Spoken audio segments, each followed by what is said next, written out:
Trans men are just really in season right now. I mean, I want to say this peak started about 2017. Ham, ranch, beans, greens, potatoes, tomatoes, chicken, turkeys. There's 5 things that I had to point out about how I feel and my experience of dating a trans woman. Trans women have all been like trying to figure out, like, all of a sudden it just seems like we're really popular right now. One, it's just like any relationship you would get into, like, you're gonna have to communicate, you're gonna have to get to know each other, all that stuff.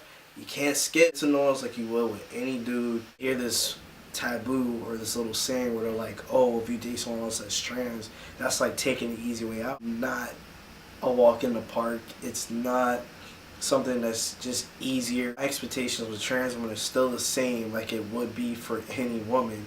So I look for those same things, and you know, your personality matters for me. Like, all of that stuff that I look for, it still counts. 2, you gotta be very open-minded. My girlfriend was just like asking me all these questions, like, are you gonna be cool with if someone tries to discriminate, you know, basically using the word like tranny or anything like that? How do you feel about someone saying you date a trans woman? I was just like, yo, honestly, like, where I'm at in my transition, I don't give 2 fucks. That's not even something that I even thought about, like, going down the street worrying about if I'm with a trans woman or anything like that. So I feel like if, for the women, you're all gonna date a trans man, just be prepared that people are gonna be like, yo, you dating a trans man, if they can tell, if they can get your tea or not. I'm not trying to brag, this is my reality. What am I supposed to do with a trans man, or what am I supposed to do with a trans woman? So, you know, like, that's just too much. Like, I feel like, yo, like, you're gonna go in it open-minded and try to figure it out between you and your partner. Don't downplay anybody that has a trans partner or wants to have a trans man in their life. Like, you shouldn't down that. You should support that and be like, you know what, cool. You know what, even if it's not for you, just be like, you know what, it's not for me, but cool, I'm happy that you're happy. Like, that's all that should matter. Step 3. Support. When I say support, the reason why I'm going to say this is because a lot of this might be a little bit of a curveball. Because you have to forget that, yeah, we're still trans individuals, and the thing is that we have so many different experiences. But the thing is that for some of us, if we still haven't reached a certain point in our transition, we might still be going through with, you know, dysphoria or insecurities and stuff like that. And you have to be able to be like, you know, look, babe, I got you. You're okay. Or, you know, you might have to say little things like that to kind of like motivate or make that individual feel a little bit better. Or patience.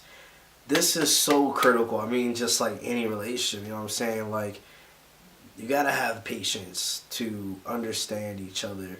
Like, you know what I'm saying?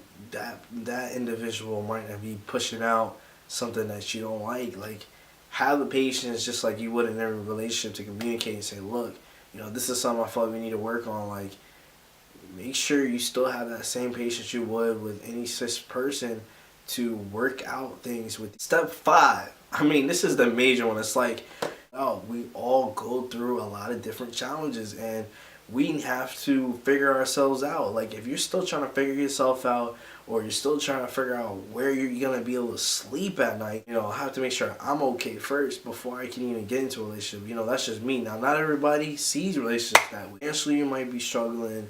Emotionally, you might be struggling. You might have depression. You might have this and that. So, are you ready to have a partner that may go through those things? I would love to see the comments about this video and, you know, how you guys feel about it. If you have a trans partner, if you don't, or you thinking about it, what are your thoughts and feelings about it? And drop those comments below. Watch, comment, subscribe. Appreciate having this conversation with you guys. That's basically it for now. Sign up.